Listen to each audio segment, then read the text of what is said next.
Les amis, bienvenue dans une nouvelle vidéo. On se retrouve aujourd'hui pour évoquer forcément le cas de Mbappé et son départ quasiment acté au Real de Madrid. Vidéo en 3 parties. Tout d'abord, on va faire le bilan de Kylian Mbappé au PSG, donc en commençant par son arrivée jusqu'à finalement maintenant. Ensuite, on verra finalement comment remplacer Mbappé au Paris Saint-Germain et enfin ce que peut apporter Mbappé au Real de Madrid et pourquoi Mbappé va au Real de Madrid. Donc avant que la vidéo commence, n'hésite pas à t'abonner, à partager la vidéo et à la liker, c'est très important, ça fait super avancer la chaîne. Voilà, j'ai fait un peu moins de vidéos en ce moment parce que voilà, un peu moins de temps pour faire les vidéos et tout ça. Mais voilà, je pense que là c'était une vidéo qui était tout simplement inévitable. Voilà, je pense que tout le monde en parle, c'est limite chiant. Mais voilà, je me devais en tout cas pour moi de vous donner mon point de vue sur cette situation et sur ce cas Mbappé qui fait tant parler depuis des années et des années. Ça fait quand même 7 ans qu'Mbappé est au PSG, donc voilà. Allez, nouvelle vidéo, c'est parti.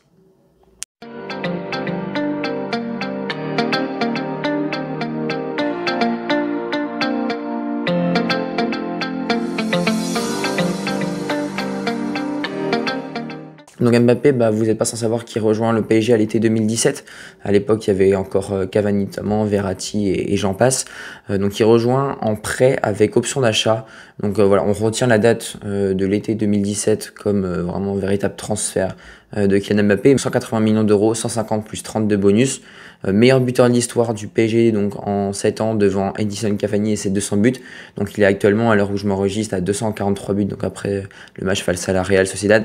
Je ne sais pas s'il va marquer face à Nantes ce soir, mais voilà, en tout cas à l'heure actuelle 243 buts et 93 passes décisives, 336 fois décisif tous les 290 matchs, 1,15 fois décisif par match, ce qui est quand même relativement énorme.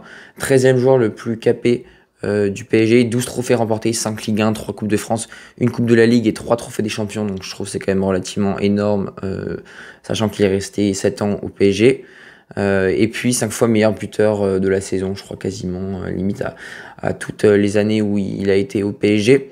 L'an dernier, notamment un but devant Alexandre Lacazette, je crois, il finit avec quasiment 30 buts, je crois, si je ne dis pas de bêtises. Et une finale de Ligue des Champions perdue face au Bayern avec ce raté face à Manuel Neuer.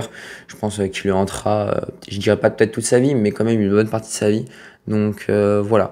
Après, évidemment, hein, c'est un leader qui s'est progressivement assumé au PSG. Je pense qu'il n'avait pas besoin d'être capitaine du PSG pour avoir de l'aura. C'est Marquinhos actuellement le capitaine au PSG. Mais voilà, je pense qu'il n'a pas besoin de, on va dire, ce statut de capitaine pour parler. C'est quelqu'un qui est très écouté au PSG. On a construit l'équipe également du Paris Saint-Germain autour de lui. Voilà, ça encore une fois, je pense que c'est quelque chose qui va poser problème dans le futur parce qu'Mbappé va s'en aller. Et c'est vrai que pour moi, aucun joueur n'est au-dessus de l'institution. Alors ça, Mbappé, c'est un super bon joueur, je ne dis pas le contraire. Mais voilà, pour moi, je pense que ça a peut-être été une des erreurs du PSG que de construire l'équipe autour de Kylian Mbappé. Voilà, bon après, c'est mon avis, ça n'engage que moi, évidemment. Un de ses regrets, c'est évidemment de ne pas avoir gagné la Ligue des Champions et également pas le Ballon d'Or. Il a été 3e l'an dernier.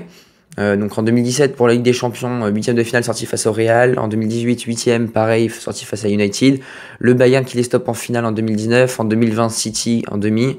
Le Real encore une fois en 8e et à nouveau en 8e le Bayern. Donc c'est vrai que c'est 2-3 adversaires qui reviennent relativement souvent, donc le Bayern et le Real qui les stoppent régulièrement. Et finalement, qu'est-ce qui manque au PSG et pourquoi Mbappé va au Real de Madrid? Je pense tout simplement c'est qu'il n'y a pas non plus la meilleure exposition au Paris Saint-Germain, c'est-à-dire que je pense que c'est quand même plus facile d'aller au Real pour gagner la Ligue des Champions, c'est quand même plus facile d'aller au Real pour gagner le Ballon d'Or, et finalement c'est les raisons qui le poussent, en tout cas pour moi, à aller au Real de Madrid, mais on verra ça tout à l'heure. Et puis enfin, comment remplacer Mbappé? Finalement, Mbappé, je dirais pas qu'il est irremplaçable, mais ça va être très compliqué de le remplacer, et donc là on a déjà 2 pistes qui sont sorties, une 3e, mais j'y crois moins. Donc 2 pistes qui sont déjà sorties pour remplacer Mbappé. La première, c'est Victor Osimhen du Napoli, pur avant-centre de 25 ans, donc nigérian qui vient d'aller en finale de la CAN avec le Nigeria. Il a une clause libératoire estimée à 130 millions d'euros, ce qui est relativement élevé pour un joueur qui a fait une énorme saison l'an dernier. Voilà, après je pense que c'est le prix à payer maintenant, donc contrat jusqu'en 2026. Gros physique, bonne finition, assez explosif, donc très très bonne finition devant le but, c'est vraiment ça que j'ai noté. Mais dans ce cas-là, que faire de Randal Kolo Muani? Bon, Gonzalo Ramos, normalement le PSG devrait s'en séparer, mais que faire de Randal Kolo Muani? Et ça voudrait dire laisser les ailes à Barcola. C'est quand même risqué de laisser les ailes à Barcola, sachant qu'il n'a à peine 22 ans. Donc bon, c'est vrai qu'il est très bon cette année Barcola et c'est la surprise de cette saison, hein, clairement, côté parisien. Et je pense que bon nombre de Parisiens adorent Bradley Barcola. Mais voilà, je pense que c'est quand même un pari risqué. Et puis voilà, on empilerait les avant-centres avec Randal Kolo Muani notamment. Deuxième piste, un peu plus plausible pour moi, Raphaël Léon, donc 24 ans, ailier gauche puissant, rapide, avec une belle vista. Toujours avec le sourire, hein, on va pas se mentir. 175 millions d'euros en clause libératoire. Pour moi, c'est clairement trop. Un joueur qui est relativement irrégulier, surtout cette saison, ça me paraît largement trop. Pour moi, c'est un joueur qui vaut quasi 100 millions d'euros. Et encore, pour moi, les 100 millions d'euros, c'est limite. Bon, mais il remplacerait Mbappé poste pour poste. Il viendrait, on va dire, épauler Bradley Barcola. Et donc, il faudra peut-être recruter peut-être un avant-centre pour concurrencer Randal Kolo Muani. Mais voilà, je pense que en termes de poste, je pense que c'est une meilleure recrue pour moi.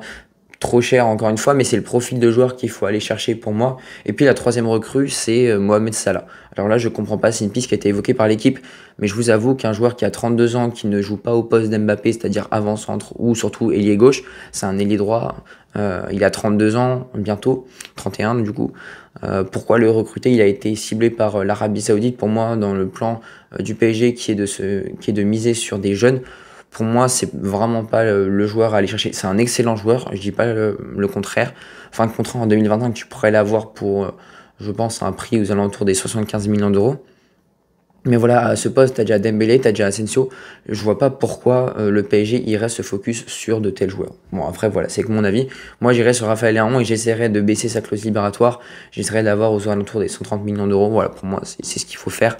Parce qu'encore une fois, miser sur Bradley Barcola, c'est trop risqué. Ou pourquoi pas aller recruter une doublure à Bradley Barcola pour sécuriser. Et dans ce cas-là, aller sur Victor Osimhen.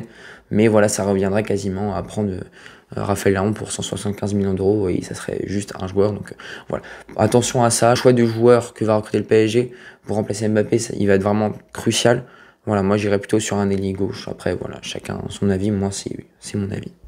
Et enfin, dans la dernière partie, pourquoi Mbappé va au Real? Je pense que finalement, mon avis, il est tout tranché.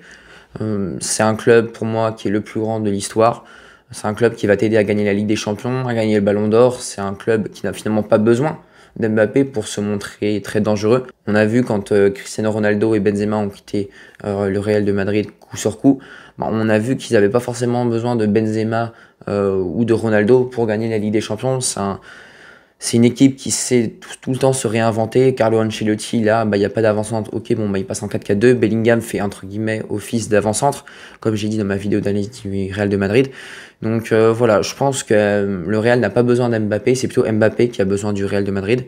Voilà, il va tout faire pour gagner le Ballon d'Or. Je pense qu'il peut tout casser en allant au Real de Madrid. En combinant avec Vinicius, ça peut être excellent. Et puis évidemment, au niveau profondeur de banc, tu peux avoir le recrutement peut-être d'un avant-centre pour concurrencer Mbappé. Et dans ce cas-là, Mbappé, tu peux avoir une concurrence avec Vinicius Junior. Ou pourquoi pas, même si c'est un peu plus compliqué avec Rodrigo, parce que poste d'ailier droit, c'est vraiment pas le poste préféré d'Mbappé. Mais voilà, je pense que ça va vraiment faire passer Kylian Mbappé dans une autre dimension. Et ça, je pense que c'est super bien pour lui. Il a 25 ans.